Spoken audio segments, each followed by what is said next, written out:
Ya, bienvenidas y bienvenidos al webinar de aportes de meditación, mindfulness y compasión a la psicología en nuestra sesión de hoy.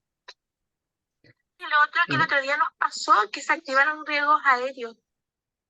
Vamos a, recuerden las y los asistentes de silenciar su micrófono. Vamos a dar comienzo a la sesión de hoy, que tenemos invitados a Claudia Araya, al doctor Claudio Araya y a Álvaro Langer. Eh, el doctor Claudio Araya es doctor en investigación en psicoterapia de la Pontificia Universidad Católica de Chile. Es docente e investigador de la Escuela de Psicología de la Universidad Adolfo Ibáñez. Me fue un poco mejor de lo que ya se dijo. Su trabajo está orientado en desarrollar la perspectiva de la humanidad compartida junto al enfoque relacional y en activo de mindfulness y compasión. Ha colaborado en el diseño, implementación e intervenciones en mindfulness y autocompasión en diferentes contextos, incluyendo los de vulnerabilidad psicosocial. Es instructor de los programas de mindfulness para la reducción del estrés, MBCR, y programa de mindfulness y autocompasión, MSC. Actualmente es director del Diplomado y Magíster de Mindfulness Relacional y Prácticas de Bienestar impartido por la Escuela de Psicología de la Universidad Adolfo Ibáñez. Es autor de diversos artículos académicos y de los libros El mayor avance es detenerse, Mindfulness en lo cotidiano, Humanidad compartida, habitando juntos el momento presente. Es coautor también de los libros Presencia plena y Mindfulness día a día, el gozo de la práctica, también Corazón cálido, mente serena.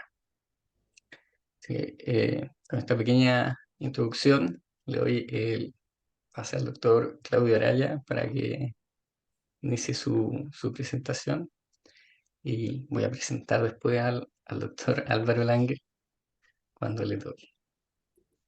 Eso. Bien, gracias Rodrigo. ¿Me escuchan bien? ¿Se escucha? Sí, Súper. Bien, muy buenos días. Un gusto saludarles. Gracias Rodrigo por la presentación y por la invitación a este espacio. Y buenos días a todas y a todos quienes esta mañana se unen a nosotros para conversar, para compartir algunas ideas. Y bueno, por mi lado, encantado de verles. No sé si estará bien, pero a quienes puedan y quieran prender las cámaras. A mí siempre me gusta mucho verles. Hola, veo ahí amigas, amigos, María Paz, María, hola Alejandra, bienvenidas. Gracias por estar este ratito. Hola, Reineris. Puros amigos nomás. Cambia la cosa. Natalia, gracias. No es obligación, pero si tienen su cámara encendida nos podemos ver y conectar un poco más cercanamente. Bien, gracias por estar aquí. Yo tengo un poquito la misión de compartirles algunas ideas en unos 15 minutos y luego abrir un espacio de diálogo en el que vamos a estar conversando, y también voy a estar luego en la presentación de Álvaro para poder conversar, y les invito a que sea lo más dialógico posible. Así es que, bueno, voy a entrar de lleno al tema en honor al tiempo. Voy a hablar sobre humanidad compartida y voy a tratar de hacer en 15 minutos una panorámica amplia, y espero que es significativa sobre por qué es importante el tema, eh, y llegar rápidamente a hablar de por qué, cómo investigarla, cuáles son las limitaciones que tiene, las posibilidades también que tiene este tema. Entonces voy a compartir pantalla y ahí les pido ayuda para poder hacerlo. Ahí creo que puedo. Sí, súper. Ahí está. Bien. Entonces, el título de la canción, Humanidad Compartida, Relevancia, Posibilidades y Limitación de su estudio y aplicación. Y quería partir con una imagen que está acá en Santiago. Hay un centro cultural, quizás de los centros culturales más importantes de Santiago y de Chile, que es el Centro Cultural Gabriela Mistral, ahí en pleno centro de la Alameda. Y tiene este afiche. No sé si quienes han pasado por ahí lo han visto. A mí me llamó mucho la atención cuando lo vi hace mucho tiempo. Y una foto de Gabriela Mistral. Y tiene esta frase, la voy a ampliar. Dice, la humanidad es todavía algo que hay que humanizar. Es una tremenda frase, ¿no? Porque a veces damos por sentada la humanidad. Todos somos seres humanos. Pero aquí Gabriela Mistral enfatiza el hecho de que los humanos tenemos que humanizarnos. Es decir, tenemos que hacer algo para y cultivar esta condición de ser humanos, ¿no? Probablemente porque corremos un alto riesgo de deshumanizarnos también. Entonces yo quisiera dedicar estos minutos a profundizar en la relevancia, qué implica desde una mirada amplia y también orientándolo hacia la ciencia, qué implicaría humanizarnos, cómo poder incentivarlo y cómo poder investigarlo también. Y no sé, creo que en esta frase Gabriela Mistral intuye, ¿no?, la relevancia, la grandeza de la humanización como un propósito, ¿no?, como un legado. Así que bueno, voy a tratar de ir para allá. Y quiero traer otra cita de un historiador, C.F. Sturman, un historiador norteamericano, que ha investigado el tema de la humanización en distintas culturas. Y él, luego de hacer una revisión por cómo se ha entendido la humanidad y la humanidad compartida en particular, él dice esto: cuando un número suficiente de personas abraza las ideas universales de la humanidad compartida, los límites de lo que se piensa se extienden y aparecen nuevos cursos de acción en el horizonte. Es decir, eh, hay momentos en que la humanización se nubla, ¿no? No podemos pensar desde esta perspectiva. Pero también hay momentos en la cultura en donde esto ha aparecido y se ha instalado. Hay, por ejemplo, en la Grecia antigua, cuando surge la noción de cosmopolitanismo, la idea de que somos todos ciudadanos del mundo, y en otros momentos también. Bueno, cuando esto ocurre, los límites de lo que se piensa se extienden, es decir, podemos pensar cosas que antes no pensábamos, y también surgen nuevas posibilidades de acción. Yo creo que hoy, con los grandes desafíos que tenemos, eh, se vuelve relevante buscar incentivar o cultivar la noción de humanidad compartida. Si no, corremos riesgos literalmente de extinguirnos como especie, ¿no? Si no logramos cierta mirada común. Y yo creo que en eso, por eso la relevancia de la humanidad compartida puede aportar en esa dirección. Y bueno, si tomamos una mirada amplia, miramos desde el cielo, vemos que no hay fronteras artificiales, solo naturales, y vemos que hay más o menos 8.000 millones de seres humanos habitando este planeta. Y tenemos muchas cosas en común, a la vez que tenemos singularidades y que en realidad no hay nadie igual a otro. Una aparente paradoja, ¿no? Pero tenemos aspectos en común y a la vez singularidades. Y somos una especie dentro de miles y millones de especies. Apenas somos una. Me gusta esta imagen porque ilustra, así como en un mapa, usted está aquí, como cuando uno quiere llegar de un lugar a otro. Los Homo sapiens somos una especie dentro de 1.75 millones de especies y somos mamíferos, pero estamos lejos de ser la especie más numerosa en este planeta. Sin embargo, tenemos un enorme poder. Podemos destruir hábitats, ecosistemas, ¿no? También podemos regenerarlos.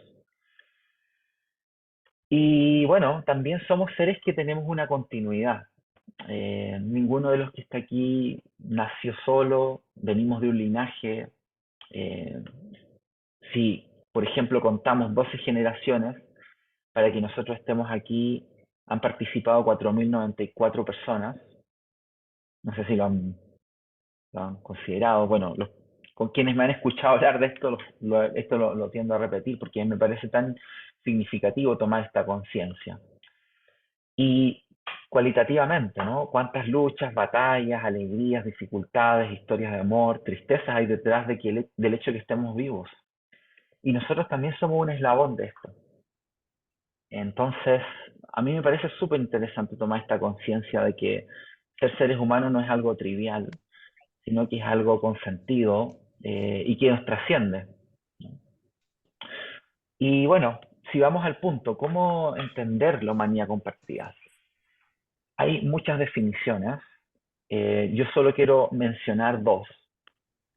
Una es de una investigadora que a lo mejor conocen, Christine Neff, que toma la humanidad compartida en el contexto de la autocompasión. Y ella dice que es la capacidad de entender que la experiencia humana que vivimos forma parte de una experiencia más amplia, compartida por otros, en lugar de verlo como experiencias individuales y separadas. Nuestra experiencia particular, y aquí una coyuntura interesante, ¿no? Es propia, pero a la vez es compartida. Es decir, los demás pueden entender lo que me pasa porque tenemos una vivencia común. Por eso yo creo que la humanidad compartida está a la base de la empatía.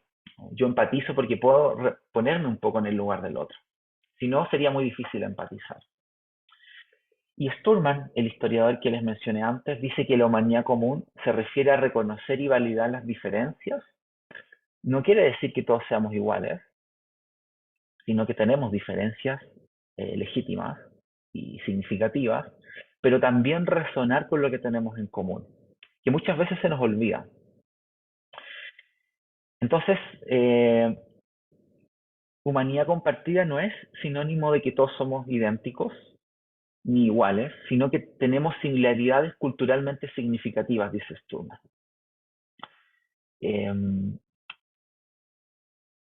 Y también tenemos diferencias y tenemos comunalidades, las dos cosas. Y las diferencias no tienen por qué separarnos, sino que pueden sazonar nuestras vidas. Qué bueno que Álvaro, que Rodrigo, que todos que estamos aquí seamos distintos, ¿no? El problema con la diferencia es que cuando la utilizamos para separarnos, para distanciarnos. Bueno, compartimos un montón de cosas, un listado gigantesco. Podríamos diferenciarlo desde lo biológico, lo psicológico, lo social, pero hay bastantes aspectos comunes, como algunas cosas básicas. Somos seres sensibles, somos seres emergentes en el flujo de la vida, no vivimos aislados, anhelamos no sufrir y los momentos de encuentro y conexión son significativos. Un poco una síntesis se podría decir que somos seres vulnerables, en el sentido de que somos seres sensibles. Esto es un término que usa Martha Nussbaum, y es muy interesante porque somos seres que sentimos y desde esa resonancia afectiva podemos conectar con otros. Desde lo biológico también somos seres en construcción. Nuestro cerebro, nuestro cuerpo está evolucionando constantemente. Esta es una imagen de un estudio muy interesante que muestra cómo el cerebro humano va desarrollándose desde los 5 hasta los 20 años. Y en realidad nunca deja de desarrollarse. Neff y Costigan dicen que la humanidad compartida emerge de la conciencia de que existe una íntima conexión entre los seres humanos. Y tomando conciencia del tiempo también, podemos ver que la humanidad compartida, por un lado, podríamos pensar que tiene dos dimensiones.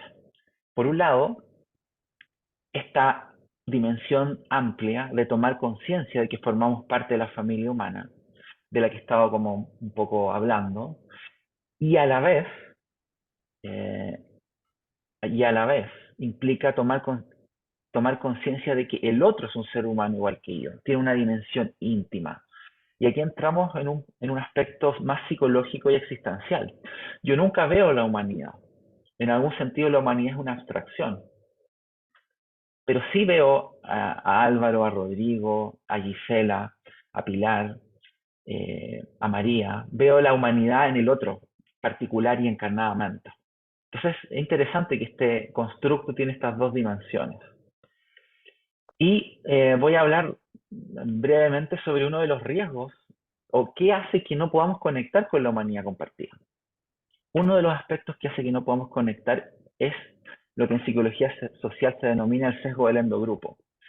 El tender a privilegiar a los que son parecidos a mí, a los que yo considero parte de mi endogrupo, en contraposición a los que considero parte del exogrupo, es decir, a los que no son parte de mi grupo, y a ellos los tiendo a deshumanizar, a ver como enemigos, a ver como peligrosos, ¿no?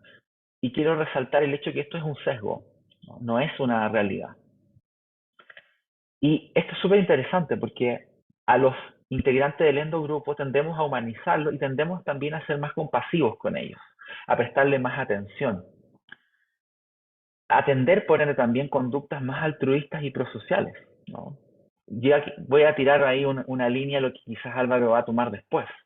A los integrantes de mi curso los voy a tratar mejor, voy a ser más amables con ellos, y a los del curso del lado no. Por eso la idea de humanidad compartida es una invitación a ampliar los límites del endogrupo para reconocer la humanidad también del compañero del otro curso, por ejemplo, en el contexto escolar. Pongo el ejemplo escolar, pero lo podríamos ampliar a múltiples grupos, tantos como los que vemos aquí, ¿no? Incluso a las personas difíciles, a los desconocidos, llegando incluso a los seres sintientes. Bueno, y en 1 o 2 minutos me gustaría decir que este es un tema súper poco estudiado en la investigación. Sabemos mucho más sobre deshumanización que sobre humanización. Por lo tanto, es un desafío interesante. Hay sí artículos académicos y empíricos que hablan sobre humanidad compartida y que lo ponen al centro. Hay algunos estudios sobre eh, la conexión entre compasión y humanidad compartida. También cómo cultivar la idea de humanidad compartida nos permite afrontar mejores escenarios de ansiedad. Cómo la humanidad compartida es una base importante para el apoyo en salud mental, ¿no? Pero son estudios muy recientes, realmente muy poquito, y hay muchas preguntas que aún no han sido contestadas. Por ejemplo, la humanidad compartida nos ayudaría a reducir síntomas, puede incrementar el bienestar subjetivo, puede reducir el aislamiento, reduce la agresión, puede ayudar sistemáticamente a reducir los prejuicios y la discriminación. Son preguntas que todavía falta por contestar. Y para ir terminando, nosotros aquí estamos haciendo un estudio sobre cómo una práctica de humanidad compartida en el laboratorio puede ayudar a conectar con alguien desconocido. Tenemos aquí un estudio que estamos haciendo, no voy a entrar en mucho detalle aún, pero que implica entrevistas fenomenológicas, registros fisiológicos y ver si yo pongo a 2 personas a practicar, a realizar una práctica de humanidad compartida, 2 personas desconocidas, esa práctica puede generar un cambio posterior, significativo, de cercanía hacia ese desconocido. Aquí hay algunas imágenes del laboratorio, de la práctica que estamos haciendo, y les quiero mostrar un videito cortito muy preliminar sobre esto. A ver si se ve.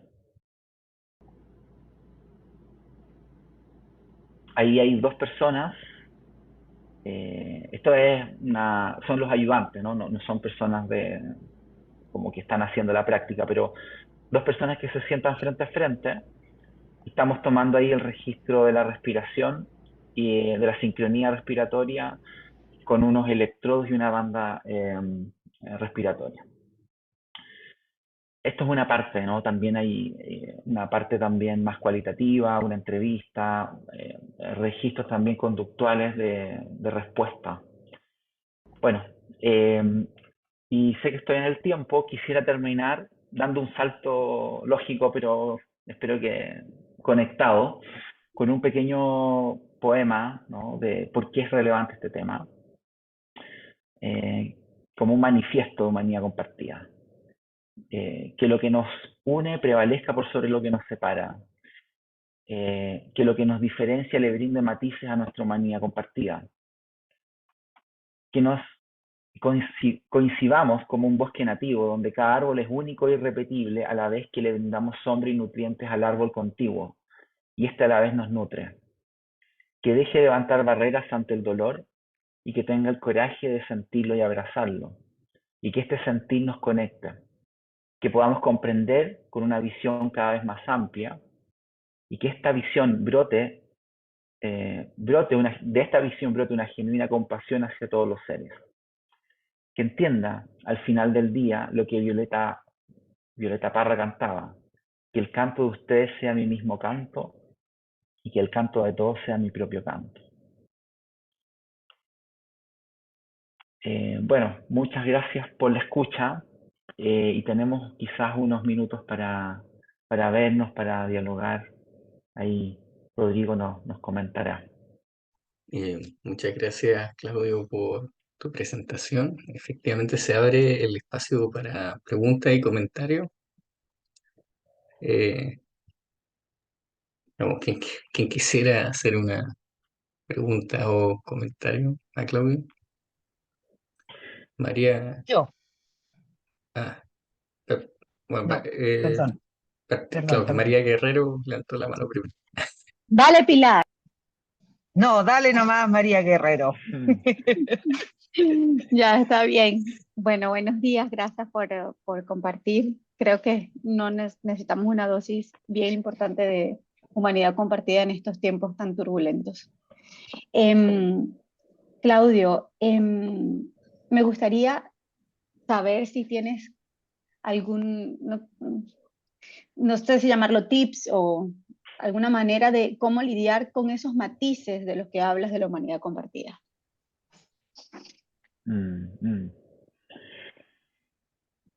Buen punto, María. Gracias por estar aquí y por entrar en conversación.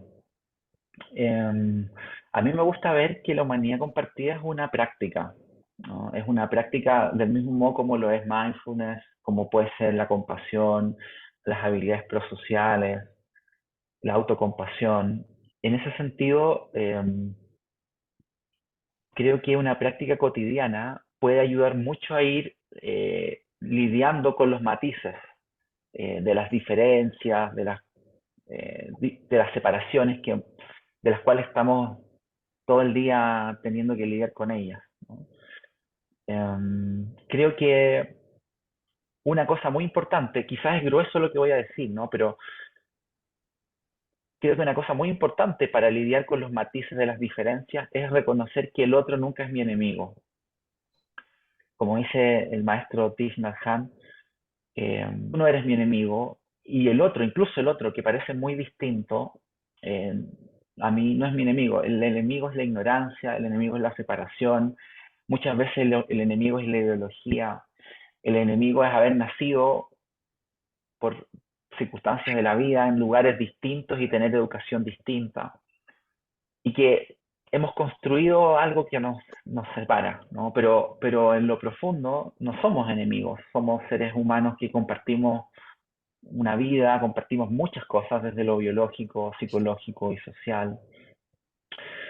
Entonces, ir lidiando con esos matices implica, yo creo, ir llevando la humanización a lo cotidiano, en mirar al vecino, en saludarlo. Bueno, yo te conozco, María, y sé que lo haces mucho y también lo haces en tu trabajo, estás aportando un montón en esa línea. Entonces, creo que ir lidiando con esos matices implica todos los días hacer una práctica de mirar la humanidad que nos rodea.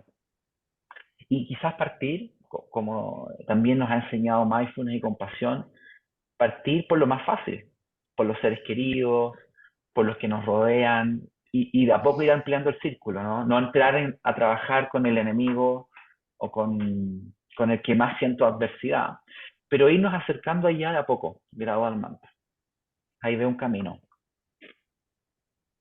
Gracias, Claudio. Yo creo que esa lámina del círculo me hace mucha referencia de la práctica de la compasión. Mm. Muchas gracias. Gracias a ti. Gracias, Claudio. Pilar. Gracias, María. Claro, Pilar, por favor. Y yo solamente comentarte que la exposición maravillosa me tocó el alma y ad hoc a estos tiempos, en este país, en el mundo. Entonces, que gana de hacerla más expansiva, que todo el mundo cache esto, que logramos tener esa humanidad compartida. Muchas gracias, Claudia. Gracias a ti, Pilar. Y es una tarea de varios, no mía. O sea, creo que hay mucho que hacer y resueno contigo que en estos tiempos estamos necesitando esto, ¿no? Así que, sí, gracias. Gracias a ti. Hola, Em, a ¿se ver, escucha? oh, Álvaro Langer tenía la mano levantada. Sí, bueno, Claudio, muy bonita presentación y muy significativa también. Quería preguntarte, dentro de, o sea, ¿por qué tú eliges, o qué es lo que, por qué ves en la humanidad compartida el camino o la ruta a seguir o que te ha resonado más a ti versus como compasión? ¿O por qué para ti dices ahí hay que ir? O ahí es lo que más me hace sentido a mí para los cambios que se requieren. Mm, mm. Da para un mate, Álvaro. Está bueno, está bueno. Creo que es una tremenda pregunta y da para harto tiempo. También me gustaría saber cómo lo estuvo este punto que preguntas. Seguro también tienes una idea. Pero para entrar a conversar, eh, voy a decir una cosita nomás. Son varios aspectos. Voy a decir dos en realidad, dos, muy breves. Una tiene que ver con una resonancia personal. Eh, Creo que en los momentos en que he percibido esa conexión de humanidad compartida, han habido cambios significativos en mi vida y he visto que cuando uno conecta desde ahí se genera algo, ¿no? Entonces hay una cosa vivencial por un lado. Y en segundo lugar, una cosa más conceptual, que me parece que la compasión, también, o sea, esto no va en contra de la compasión para nada, ¿no? Es primo hermano, ¿ya? Pero creo que la compasión eh, está acotada al sufrimiento y al alivio del sufrimiento, ¿verdad? Cuando hablamos de compasión, hablamos del sufrimiento de otros o propio y buscar aliviarlo. Todas las definiciones de compasión apuntan a eso y queda restringido un poquito al sufrimiento. Y creo que la humanidad conceptualmente es más amplia, porque no solo incluye la conexión desde el sufrimiento, también incluye la conexión desde el no sufrimiento. Yo puedo conectar contigo desde la alegría, desde desearte que te vaya bien, del alegrarme por tu éxito. Entonces creo que ha habido un error al dejar la humanidad compartida como un subcomponente de la compasión o de la autocompasión, que lo puede ser, pero en realidad la humanidad compartida es más amplia conceptualmente, porque la compasión está circunscrita al sufrimiento y al alivio del sufrimiento. Entonces veo un camino amplio que no se reduce a eso. Y complementando, la investigación también muestra que la compasión, si queda restringida solo al endogrupo, queda limitada, queda estrecha, ¿no? Se queda dentro de la casa. Y lo que necesitamos es ampliar la casa, ¿no? Ampliar el círculo del endogrupo. Entonces, ese aspecto me parece crucial y que es complementario con desarrollar la compasión. O sea, es compasión y humanidad compartida, no es solo humanidad compartida. Bueno, eso, para abrir una conversación, Álvaro, me gustaría también saber qué ves tú eso en ese punto. No podemos Sí. conversar. En honor al tiempo, vamos a permitir una pregunta más de Alejandra, que está esperando pacientemente. Sí, y ahí continuamos con Álvaro. Gracias, Rodrigo. Hola, buenos días a todos. Gracias, Claudio, por la conversación. El escucharte es bacán. Y más que hacer una pregunta, me gustaría que nos hicieras un consejo. Dentro de la universidad estamos trabajando entre un equipo académico en definir el perfil del tutor clínico, en profesionalizar la tutoría clínica, quienes son tremendamente relevantes en la formación de nuestros estudiantes de las carreras de la salud. Entonces, dicho esto, qué lectura, me pareció ahí también al final que hablaste respecto a un estudio que tú estás haciendo o no sé si lo estás mirando, qué sé yo, compartirnos para de alguna manera meter este tema, porque en muchos congresos, en muchos papers, incluso cuando buscamos, hicimos revisión bibliográfica respecto a cómo definir el tutor clínico, siempre hablan de la humanización y se Mm. habla mucho, pero sin embargo tú vas ahí en lo concreto y no lo ves, no lo percibes, no. Esto mismo que tú hablas de empatizar, no solamente tener esta compasión, sino que una mirada mucho más integral, etcétera. Lo vemos tan dentro del speech de las personas, pero sin embargo cuando bajas como que quieres amojonar eso y mostrárselo al estudiante o modelárselo al estudiante, es difícil. Entonces, dicho esto, ¿qué nos sugieres meter este tema tan relevante y tan necesario en nuestros estudiantes de las carreras de la salud para también metérselo a los tutores, a aquellos profesionales que están siendo también súper poco humanizados con nuestros estudiantes? Nuestros estudiantes Mm. prefieren pasarlo mal en el campo clínico, por tanto, si ellos lo pasan mal, lo llevan en su ADN de formación y después replican este modelaje con los pacientes. Entonces, ¿qué queda después para futuro? Más encima en una sociedad, en un mundo tan complejo. Entonces, constantemente estamos modelando efectos nocivos, negativos, que, bueno, entonces, ¿qué nos recomiendas? ¿Qué nos sugiere de lectura? Y también para meterlo, como te digo, en esta línea que estamos llevando de definir el perfil del tutor clínico USS y además mostrarle a este estudiante que puede cambiar y que sí puede generar un impacto a futuro. Mm. Gracias, Alejandra. También es una pregunta que da para mucho y bueno, mira, voy a dejar mi correo porque ahí y también puedo dejarle a Rodrigo alguna literatura que puede ser complementaria, porque hay muchas veces, mucha gente dice que esto es súper importante, pero efectivamente, como tú dices, Alejandra, cuesta aterrizarlo y cuesta transformarlo en una práctica y como dices tú, como bajarlo a la tierra, ¿no? Y en realidad hay poco, pero hay literatura que ha hecho eso, hay investigación empírica, hay prácticas concretas, específicas de humanidad compartida. Entonces, te puedo compartir lo que yo tengo, lo que yo conozco. Eh, Creo que valdría mucho la pena partir por mindfulness, también por prácticas de compasión y, por ejemplo, llegar a humanidad compartida. Eh, pero hay poquito. Eso te podría decir y encantado te comparto. Bacán. Gracias, Claudio. Bueno, agradecer la generosidad, que es elemental en este tema también, Claudio, y la gente a veces no lo entiende. Gracias. Mm, mm. Gracias a ti, Ah, Alejandro.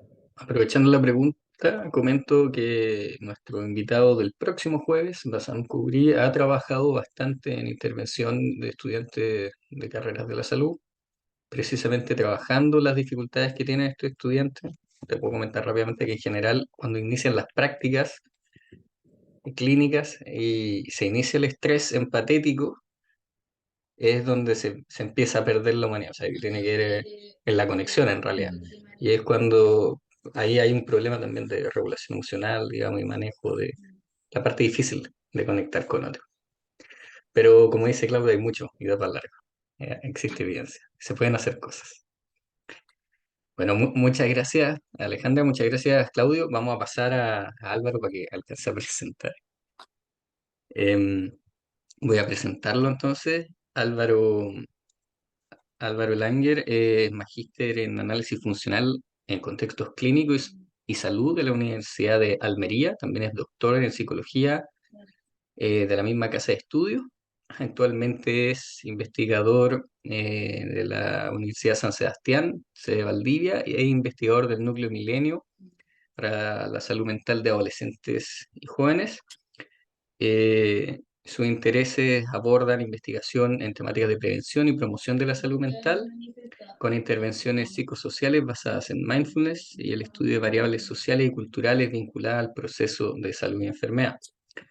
El doctor Langer cuenta con una variedad de publicaciones en el área de salud mental. Ha sido pionero en la aplicación de mindfulness en psicosis en Iberoamérica y mindfulness en contextos educativos en Chile. Actualmente es coeditor del libro editado por Springer, eh, Resiliencia en la Juventud, intervención basada en mindfulness en ambientes positivos, donde participan también investigadores de España, Vietnam, Italia, Rusia, Suiza, entre otros.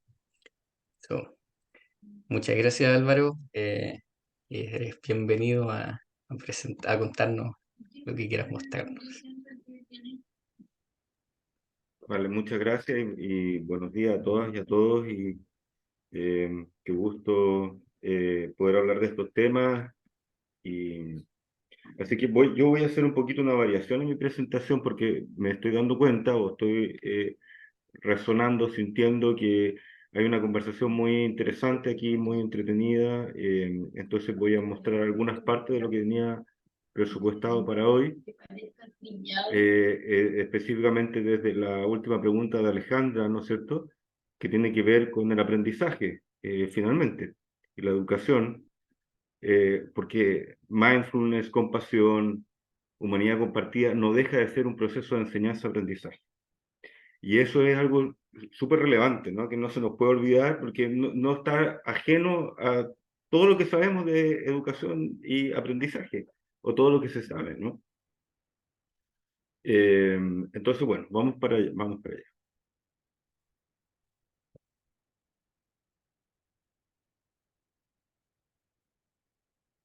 Y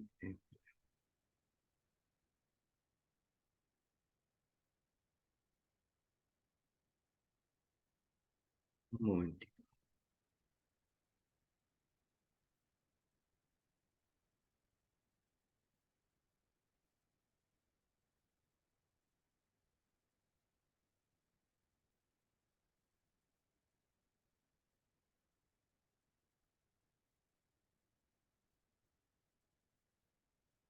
¿Ahora se ve la pantalla? ¿Está cargando? ¿Sí? ¿Se ve la pantalla completa? Sí, todo en orden. Ya, gracias. Entonces, bueno, voy a irme, como les expliqué, voy a ir saltando y rescatando algunas ideas centrales. Ya, Rodrigo ya me presentó, y aparte soy director alterno del Núcleo Milenio IMAI. Entonces, bueno, sabemos, ¿no es cierto?, la relevancia del contexto de la salud mental en la adolescencia, en la juventud, eh, porque la mayoría de los problemas de salud mental se originan en la adolescencia, ¿no es cierto? Muchos de ellos son persistentes y necesitamos, sin duda, poder prevenir. Y sabemos que el sistema educativo tiene un rol fundamental y en esto no excluyo a la universidad. ¿Ah? Solamente mostrar, para que estemos como en la misma página, ¿no? Esta idea de los diferentes tipos de prevención, la universal, la selectiva, indicada, y cómo en la universal es porque intervengo con muchos, porque al menos estoy trabajando desde un riesgo bajo, ¿no? Y a su vez la indicada es intervengo con pocos, y el riesgo de esas personas per se que entran a mis intervenciones tienen mayor riesgo, ¿no? Y esto es un continuum, yo diría, ¿no?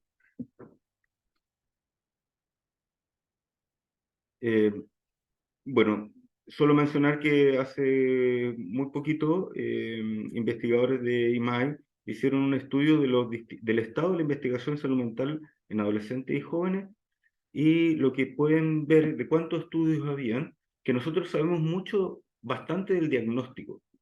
Ya tenemos bastante claro que hay alta prevalencia de problemas de ansiedad, problemas depresivos, pero lo que hay poca investigación es en intervenciones, solamente para mostrar eso. La mayoría de los que están acá, yo asumo que, bueno, ya son la verdad bastantes años en Chile que hemos estado trabajando lo que es mindfulness, lo que es la meditación. Entonces, bueno, me voy a, la verdad, saltar esta diapositiva. Solo, a mí me gusta poner esta porque creo que también pone las cosas un poco en contexto, que cuando hablamos de mindfulness en general y también de compasión, ¿no es cierto? Uno lo puede entender como un proceso, como un resultado, como un rasgo. Yo puedo trabajar con meditadores expertos, con principiantes y sin experiencia en meditación. Puedo hacer intervenciones de alta intensidad de mindfulness, intervenciones estándar, que serían los programas tipo MBSR, MBST, pero también intervenciones breves de meditaciones de 10, 12 minutos, o incluso en settings más experimentales que incluso es más breve, ¿no? Entonces, para poner eso en su contexto.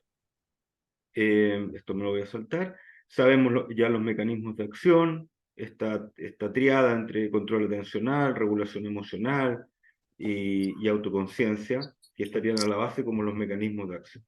Entonces, mindfulness en educación o como educación, me gusta hacer esa diferencia, pensando en nuestro amigo y colega Rodrigo Brito y la propuesta teórica y que él nos está planteando, en diferenciar esto, ¿no es cierto?, de centrarnos más en los efectos o centrarnos más en el proceso. Estoy resumiendo, pero la idea de que mindfulness como algo a conseguir o como parte del proceso de desarrollo de las personas, eso no quiere decir que cuando sea un resultado no hay proceso en las personas, que es parte de la discusión y conversación que nosotros hemos tenido. Sin embargo, hay énfasis que son distintos. Y yo creo que es interesante poner esos énfasis, ¿no es cierto?, sobre la mesa. Por eso en educación es extracurricular, orientado en su efecto, ¿ya? Con un lenguaje mucho más psicológico, mucho más secular, y el como educación dentro de la práctica pedagógica, orientada a su proceso, con esta idea de potencial educativo, transformador, ¿ya? Pero desde mi lógica ambas tienen que ver con contextos, tienen que ver con una serie de aspectos. Yo no diría que una es la buena y otra es la negativa, ¿no? Ok, y solamente poner este modelo de entrenamiento de mindfulness a profesores y la teoría del cambio, como los programas, como el entrenamiento en mindfulness, pueden generar herramientas y un mindset que es súper interesante, una lógica de cómo pensar mi relación conmigo mismo y con los otros, en este caso estudiantes, lo que genera competencia en ese profesor y esas competencias cómo se tributan a la sala de clases y cómo eso genera resultados o outcomes en los estudiantes, ¿no? Como lo que hemos estado hablando, como lo que conocemos, y no solamente, y eso es interesante, no solamente en disminución de problemas de salud mental, pero también en aspectos súper relevantes, como motivación para aprender, compromiso con el aprendizaje, conductas prosociales, y el sentido de pertenencia, que cada vez hay mayor evidencia que tiene un efecto protector, ¿no? Pertenencia a la escuela, pertenencia a las universidades, pertenencia a las comunidades en general. Es decir, no sentirme solo y aislado en el mundo. Aquí presento otro modelo de nuestros amigos Lacati y Carlos García Rubio sobre el efecto en la sala de clases, ¿no es cierto? Y cómo hay mediadores y moderadores. Y esto es interesante porque los moderadores nos proponen Lacati y Carlos, tiene que ver con el número de sesiones, la frecuencia de las sesiones, el facilitador, la aceptabilidad, la edad, el género, ¿no?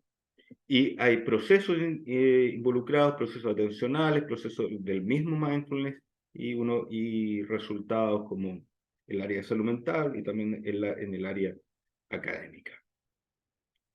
¿Y qué sabemos? Justamente el autor o el coautor, perdón, de este metaanálisis, Bassam Khoury, que estará también en este seminario la próxima semana, si no me equivoco, o subsiguiente. Ahí Rodrigo nos dice esto. Y aquí algunas cosas interesantes, ¿no? Que el efecto en general es mayor en la adolescencia tardía, ¿no? Entre 15 y 18 años, 15 y 19 años. Y que incluye una serie de actividades mindfulness, más que solo un ejercicio, ¿ya? Uno de los elementos. Y después, todos saben, otro elemento que comparaba al grupo, perdón, metaanálisis, comparaba al grupo control pasivo, las intervenciones mindfulness fueron efectivas en mejorar ansiedad, estrés, ¿ya? Pero la otra cosa que sabemos, que comparado con los controles activos, mindfulness en general tiene menor efectividad y no es tan superior a otras intervenciones. Y eso es importante saberlo. Y también que en general en los seguimientos todos los efectos tienden a decaer. Y eso también es un elemento bien relevante y bien importante. Y también sabemos que la gente y los chicos que más se comprometen con la meditación son los que tienen más efectos, ¿no? Eso también como que lo sabemos, pero no sé si siempre le tomamos la relevancia a esos resultados. Y solamente mencionar esto que ustedes conocen, que es el estudio My Resilience in Adolescence, que es el estudio más grande que se ha hecho, que salió ya los resultados, no recuerdo si el año pasado o el año antepasado, el año pasado creo, el ensayo aleatorizado más grande que se ha hecho en Inglaterra, y donde el gran resultado es un resultado que nos dice que la intervención de mindfulness no es superior a lo que se hace generalmente en la escuela. Y que los estudiantes que participaron en la práctica, como decía, reportaron mayores efectos, ¿ya? Y un aspecto muy importante es que los profesores reportaron menores niveles de burnout posterior a las sesiones. Y que también, según ellos, desde su percepción, mejoró el clima, ¿ya? Han salido varios reportajes, han salido varias consecuencias de este estudio, ¿ya? Lo cual es bien interesante. Y quizá una de las consecuencias, uno de los aspectos, es que en general los profesores plantearon que ellos no se sentían muy capacitados para implementar mindfulness, ¿ya? Para implementar este programa que viene de el programa Mindfulness in School Project, el .b o el .b, que fue el que se implementó, ¿ya? Eso es un programa de 9 sesiones con una duración aproximadamente de 45 minutos para implementar dentro del currículo. Entonces, en ese contexto, y bueno, solo citar lo que nos dicen acá, implementar el entrenamiento mindfulness en la escuela requiere de un equipo comprometido, recursos adecuados, esfuerzo para despejar interpretaciones inadecuadas, e incluso cuando todo esto está ok, toma tiempo entrenar a profesores para enseñar mindfulness. No es sencillo, ¿ya? Ok, y en eso les quiero presentar un proyecto, que es un proyecto Fondesit, donde nosotros decidimos seguir esa ruta. La ruta es, acá lo voy a poner. La ruta es, nosotros enseñamos a profesores, primero, los profes viven 8 sesiones de mindfulness, de programa tipo MBST, MBSR, después tienen una capacitación donde esos profesores y esas profesoras se les enseñan aspectos básicos para poder entregarles a sus alumnos prácticas de mindfulness, algunas de compasión, y después vemos los resultados en el seguimiento en los alumnos, ¿ya? Pero ¿dónde está como el aspecto central de nuestro estudio? Es un proyecto Fondesit. Elegimos 6 establecimientos, empezamos en Valdivia, donde ustedes ven en la fase 1 hay un taller de mindfulness para docentes, donde entran todos, pero en la fase 2, donde hay la capacitación, randomizamos, ¿ya? Y a un grupo de profesores les agregamos la capacitación docente 2, y esa capacitación docente 2 incluye toda una evaluación del currículum nacional de orientación y cómo los objetivos de ese currículum van en sintonía con lo que, con lo que mindfulness plantea. Autoconocimiento, por ejemplo, autonomía, regulación emocional, con la idea de que si tú, algo que normalmente has hecho, estos son para profesores de primer y segundo medio, algo que normalmente has hecho, ¿cómo se articula con una práctica de mindfulness? ¿No? Pensando que eso podía o puede empoderar más a los profesores y profesoras y por lo tanto implementar mejor.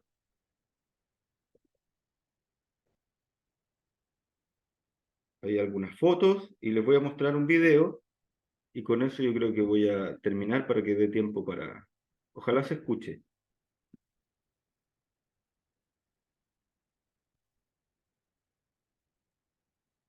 No está sonando.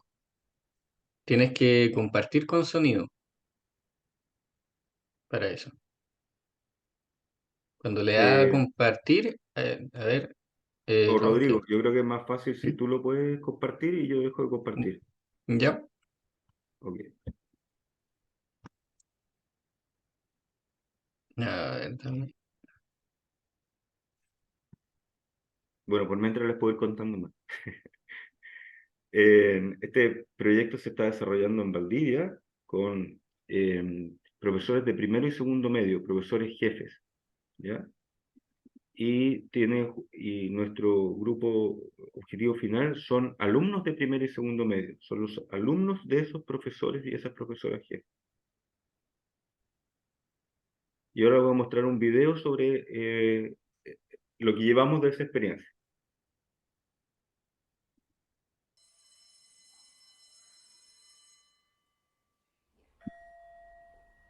Partamos respirando profundamente, hagamos 3 respiraciones, tratemos de inhalar el máximo de aire, exhala, trata de liberar espacio, a tu ritmo, en tu respiración. Dediquen un momento para traer a su mente de principiante qué nociones, juicios y opiniones pueden dejar de lado para poder ver las cosas como realmente son. Piensen en cómo pueden vivir sus momentos plenamente. Mindfulness es un método validado científicamente que ha demostrado impactar positivamente en aspectos cognitivos, emocionales y relacionales de los estudiantes. Para una adecuada implementación de mindfulness se necesita conocer la percepción de los docentes y de los estudiantes considerando las características de cada establecimiento educativo. A su vez, se requiere evaluar las estrategias de capacitación más adecuadas para que los docentes apliquen mindfulness. Esta es una técnica que te hace mucho autorreconocerte y a veces uno se da cuenta que no está muy bien, porque de alguna forma te invita a trabajar contigo mismo y desde ahí poder trabajar con el otro. Es súper importante una sensibilización primero en todos los contextos, como comunidad, equipos directivos, a los apoderados también, que ellos conozcan en qué consiste, cuáles podrían ser los beneficios que les podrían reportar a ellos o a sus hijos. El proyecto Mindfulness en Educación Media busca responder estas interrogantes a través de una implementación de 3 etapas: que los docentes vivan la experiencia de mindfulness, que se capaciten en mejores prácticas para la aplicación en aula y que lo apliquen en sus estudiantes como parte de la programación de la asignatura de orientación. Los jóvenes requieren muchas veces que les digan cómo mejorar su bienestar o que les digan qué tienen que hacer con sus emociones, sino cómo hacerlo específicamente. Me ha parecido una forma muy nueva, relaja mucho a los alumnos en general. Me gustó el silencio y el respeto del silencio. Lo que te decía la profesora te relaja y te concentra a la vez, ya que tú empiezas a desarrollar con tu mente la misma pregunta que te hace la profesora. Y si se siente bien, puede ser una práctica que podamos repetir. 2 veces a la semana. 3. ¿Todos los días? Sí, porque empezamos.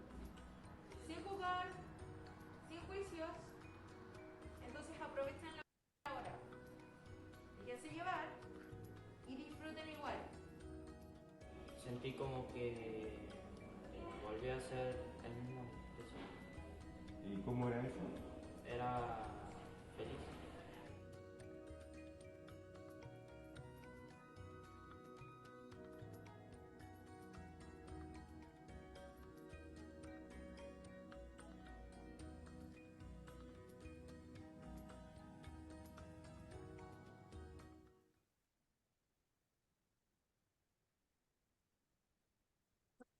Gracias, Rodrigo. Para, solamente voy a terminar con las palabras que lo que nosotros, a lo mejor muchos de ustedes ya se habían dado cuenta de eso, pero que el tema no tiene que ver tanto si es efectivo o no, si hay personas y estudiantes jóvenes que les hace bien, la mayoría probablemente está acá o estamos acá porque el mindfulness, la compasión, humanidad compartida ha tenido un efecto en nuestras vidas y creemos que es relevante. El punto está en la implementación, en las ciencias de la implementación. Abro la conversación. O sea, los programas se caen en la implementación. No tanto si es efectivo, si le hace bien, y desde esa lógica también, si nosotros deberíamos llevar y también sabemos, por otras cosas, que no todas las personas enganchan inmediatamente con los mindfulness, volviendo a la pregunta de Alejandra. Por lo tanto, debería ser algo para algunos, debería ser para todos. Creo que esas son preguntas muy relevantes al día de hoy. Gracias. Muchas gracias, Álvaro. Se abre el espacio para preguntas o comentarios.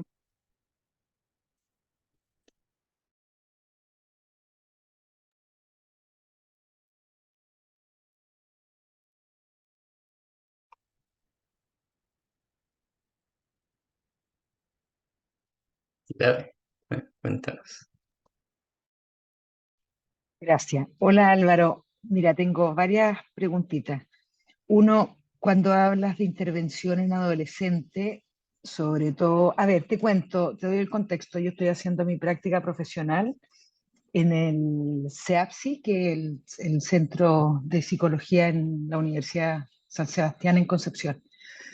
Entonces, sí, me interesa, conozco muy poco de mindfulness, estoy recién metiéndome en esto. Hacer una intervención en adolescente de 10, 11 años, ¿cuál es tu experiencia para todo el tema de regulación emocional? ¿Qué opinión tienes de eso? Otra cosa, este estudio de Inglaterra finalmente decía que no es muy efectivo o lo entendí mal. Y por último, ¿por qué se cae la implementación de los profesores? Ya. Eso. Gracias, Súper. Álvaro. Primero, no fue efectivo. O sea, si tú tomas lo total, no fue efectivo en chicos entre 11 y 14 años. No fue efectivo. No es mejor que el grupo control. ¿Ya? Ya. La otra pregunta, ¿por qué? Mi experiencia es que algunas personas, algunos jóvenes, yo te voy a devolver la pregunta. Si alguien te invita, tú no conoces mindfulness, alguien te invita a una mirada introspectiva hacia ti mismo, hacia ti misma, tú puedes decir, eso encaja conmigo o eso no encaja conmigo. No todas las personas indirectamente pueden entrar en eso, ¿ya? Y yo lo he visto implementando en la universidad durante 5 o 6 años un electivo de mindfulness, por ejemplo, y yo veía las dificultades, incluso más dificultades que en pacientes, de poder hacer esa invitada introspectiva, pese a hacerlo con todo el step by step, o hacerlo de todo lo friendly y suave que podría hacerlo, o todo lo light que podría hacerlo, ¿ya? Entonces, hay personas que de primera pueden enganchar y otras primeras personas que no. Entonces va a depender un poco, ¿no? Pero en términos generales, por supuesto que se puede implementar y hay personas, hay chicos y chicas, también lo he visto en clínica, que tú les enseñas un ejercicio, por ejemplo, de respiración, el de la CFT, respiración de calma, y les viene pero perfecto con eso se quedaron de todo el universo de técnicas, prácticas de mindfulness, compasión, toman Bien. eso. Y eso les ayuda de una forma que tú dices, ahora me puedo regular, me entregaste algo que hacer con lo que a mí me pasa, es suficiente. Y entramos en algo más narrativo, o Ya, sea, clásico, digamos, narrativo, ¿ok? ¿Y ya. por qué se caen? Y ahora el tercer aspecto. ¿Por qué se caen? Porque la cultura organizacional, no solamente la escuela, son muy complejas. Las intervenciones entran en una lógica que es la lógica de otro programa más, entra la lógica a cosas que hay que sacar del checklist, eh, y lógicas que son muy complejas, que no tienen que ver con el programa en sí, ¿ya? Dificultades de profesores con la dirección y el programa queda entre medio, por ejemplo, por nombrarte alguna, y el tema de tiempo, el tema de tiempo, o sea, cómo yo le doy, le otorgo tiempo a esto. Y en investigación es más complejo también porque necesitas que los padres también entiendan de qué se trata, y eso no siempre es tan sencillo. Eh, Pese a que uno haga cosas experienciales, también hay sesgos, como decía Claudio, que por ejemplo esto tiene un componente budista, religioso, y en comunidades, por ejemplo, con colegios con aspectos más evangélicos, por ejemplo, ha sido un tema. Eh, ¿Qué le va a enseñar qué le está enseñando a mi hijo o a mi hija? Entonces, eh, por eso, digamos, por eso es todo un aspecto que tiene que ver con la cultura organizacional, ¿ya? De cómo se implementa, como el para qué. Por eso es interesante eso, el mindfulness en educación, el mindfulness como educación, finalmente es el Sí. para qué yo estoy haciendo Mm, esto, ¿ya? Entonces, y ahí hay distintas posturas, porque tú me podrías decir, bueno, es que de 30 chicos y chicas, que 5 o 10 tengan un efecto positivo, ya merece la pena. Pero mm. puede haber un contraargumento, sí, pero también sabemos que puede generar algunos efectos indeseados. ¿Por qué tú tendrías que exponer a ciertas personas a esos efectos? ¿O por qué si simplemente no quieren? O no, o incluso les da miedo o les da inseguridad. Entonces, bueno, ahí paro. Perfecto. Álvaro, una consulta. El tema de la intervención en adolescentes, sin duda, es una cosa individual. Eso, como en cualquier terapia, hay cosas que te resuenan y cosas que no. Eso no hay discusión. Pero desde tu experiencia en global, tú me podrías decir, ¿sabéis qué? Para mí esto ha sido súper positivo. No, en adolescentes, 10, 11 años, más funcionan adolescentes grandes. Esa opinión quería saber tuya. Es que yo he trabajado con gente de adolescencia media tardía, entonces no podría responderte porque Ah, no tengo la ya, experiencia específica. A lo mejor alguien de acá, de los que nos está escuchando, tiene más experiencia con niños y niñas o con ya, adolescencia temprana. ya, Álvaro. Gracias. Si alguien Ya me está. puede ayudar, feliz. Complementando un poco con lo que estaba mencionando Álvaro, parte de las críticas que se le hace al estudio en Inglaterra es precisamente que la implementación fue directamente desde los profesores, y parte de las limitaciones o brechas que pudo haber habido tiene que ver con las capacitaciones y la ejecución efectiva. Además de mucho del trabajo que se realizaba era trabajo autónomo por parte de los estudiantes. Entonces, en el fondo, el problema es en buena medida la implementación. Cómo, por qué y cuáles son las barreras o resistencias que tenemos, y con todas las cosas que ya he mencionado Álvaro. Gracias. Em, ¿Hay alguien más que quisiera hacer una última pregunta o comentario? Si Hola, no, Ahí- allá. Álvaro. Jesús. Sí, a mí me gustaría complementar. Yo soy profesor con magíster en educación. Yo soy de la ciudad de Iquique, trabajé varios años en Iquique, ahora vivo en Santiago. Y bueno, en este magíster que yo hice en la Universidad de Monash, en Australia, tomé justamente una asignatura de mindfulness. Era también esta misma línea de que los profesores supieran guiar ejercicios de mindfulness. Y yo cuando volví a Chile, y lo quise implementar en colegios. Como la más, digamos, el obstáculo más grande era de que los mismos sostenedores, los mismos directivos miraban en menos la práctica, no la querían integrar, entonces me decían, sí, lo que pasa es que está toda esta agenda, ¿cierto? Académica, preparar a los chicos, ¿cierto? Para el CINCE, en ese tiempo la PSU, ahora es la prueba de transición universitaria. Entonces, yo creo que el gran obstáculo acá es toda la agenda academicista, que el colegio muchas veces no va a ceder sus horas para implementar cierto mindfulness. Ahora tenemos ciertos, de parte del Ministerio de Educación, con el Centro de Perfeccionamiento CPIP, empezaron a surgir ciertos talleres de capacitación a profesores en mindfulness, pero sigue siendo muy poco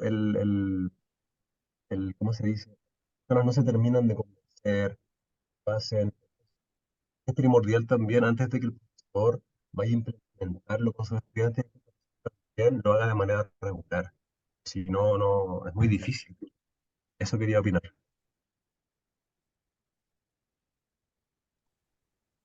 Gracias, Rodrigo, Jesús.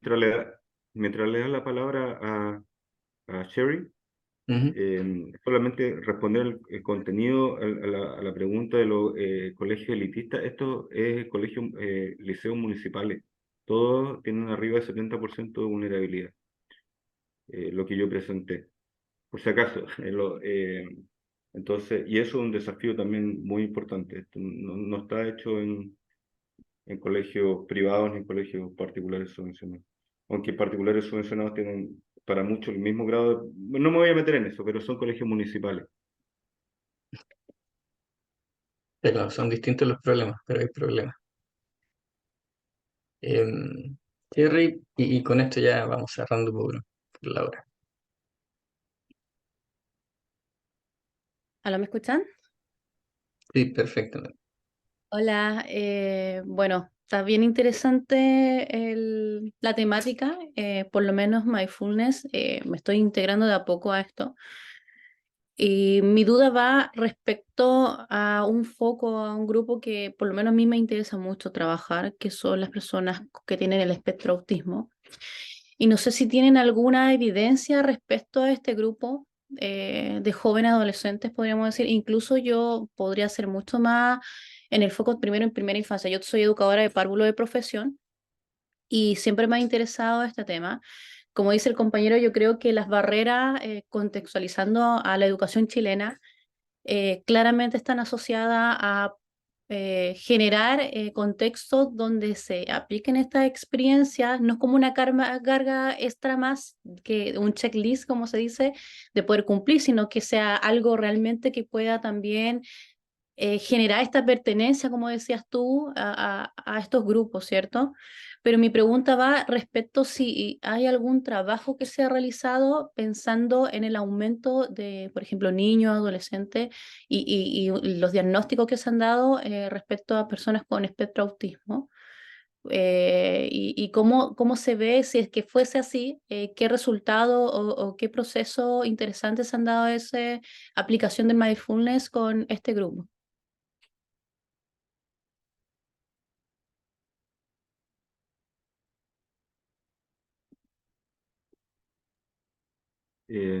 Yo sé que se ha aplicado, no tengo mayor evidencia de resultados. Sé que es factible, pero no tengo mayor evidencia, Cherry, lamentablemente, para poder comentarte. Y no tengo claro si en Chile se ha hecho.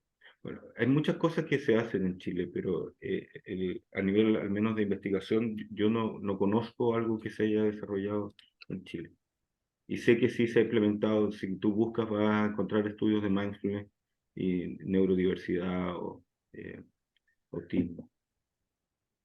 Sí, yo por lo menos he buscado investigaciones y se han realizado, no son muy recientes, algunas en España incluso, pero ¿por qué me llama la atención? Porque en contextos educativos como en Chile, en donde hay una gran cantidad de alumnos por sala, donde hay una demanda de muchos procesos educativos de manera permanente, ¿cierto? y los pocos tiempos que tienen los docentes para poder organizarse es un desafío además extra, además de las personas, entre comillas, neurotípicas, pensando también en esta neurodiversidad, estoy pensando también en las personas que tienen déficit atencional, pero me llama más la atención el tema de las personas con espectro de autismo, porque la verdad es un desafío como docente poder abordar este grupo, eh, que es interesante poder ver cómo trabajar el mindfulness en este grupo especialmente. Yo por lo menos que trabajo en primera infancia, ha habido un aumento explosivo de niños con un espectro de autismo abismante, o sea, niños de 3 años, de los 28 tenemos 7, 8 diagnósticos con espectro de autismo de grado 1 a grado 3, entonces, claro, visualizando eso y esa articulación dentro del proceso educativo, creo que sería interesante ir profundizando el mindfulness en este grupo, que siento que es sumamente necesario. Y claro, y lo otro que quería preguntarte respecto a los profesores, porque tú decías que efectivamente había una mejora frente a este estrés que tenía, menos burnout, podríamos decir. Pero ¿cuáles son los desafíos a partir de este proceso? Porque, claro, ha habido como resultados positivos, pero ¿qué se ha visualizado como desafío en general respecto a seguir instalando el mindfulness en educación? Que sea más que un complemento, sino ser parte de la educación o parte del sistema educativo, el tema de la meditación, el tema de este proceso reflexivo para todos y generando espacios de salud mental positivo dentro de la comunidad educativa. Bueno, muchas gracias por tu comentario. Son varias preguntas, pero lo que yo podría decir al día de hoy es que, bueno, los que trabajan en educación y tienen experiencia en la salud mental de los docentes y las identidades de los docentes en relación a su rol, es un gran tema, ¿ya? A ver, ¿qué es lo que nosotros hemos visto? Que en general salud mental o autocuidado no estaban ellos necesariamente o ellas, cuando pensaban en salud mental es como que fuera de ellas. Al incorporar el mindfulness se abre una puerta y una ventana que tiene que ver contigo y que tiene que ver con mirarme, qué es lo que me pasa, y como decía una profesora, si yo me doy cuenta que no estoy muy bien, ¿y qué hago frente a eso, frente a todo un grupo de estudiantes? Entonces, hay todo, casi yo diría, un off emocional en el funcionamiento del día a día de quienes hemos sido docentes, porque como que no hay los espacios para otra cosa, ¿no? Entonces, algunos profes y profes me decían, churra, esto ha generado un impacto tan relevante en mí, que qué puede generar en los estudiantes y cómo voy a yo manejar eso en los otros estudiantes, ¿ya? Y eso tiene varios aspectos como a considerar, ¿no? Que lo que nosotros hicimos con los profes es mucho más, tiene mucho más entrenamiento que lo que va para los estudiantes, ¿no? Es como que eh, una cosa es un 70% y los estudiantes como un 20%, es menos intensidad.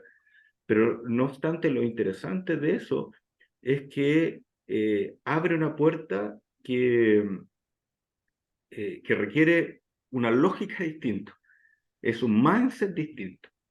Entonces, es un desafío gigante, es un desafío enorme. Entonces, yo creo que parte del aprendizaje es que, bueno, que en la formación de profesores, pero también de psicólogos, de médicos, en general de todas las personas que se dedican con otras personas, tienen que haber este entrenamiento mínimo y básico de cómo relacionarme conmigo y con los otros.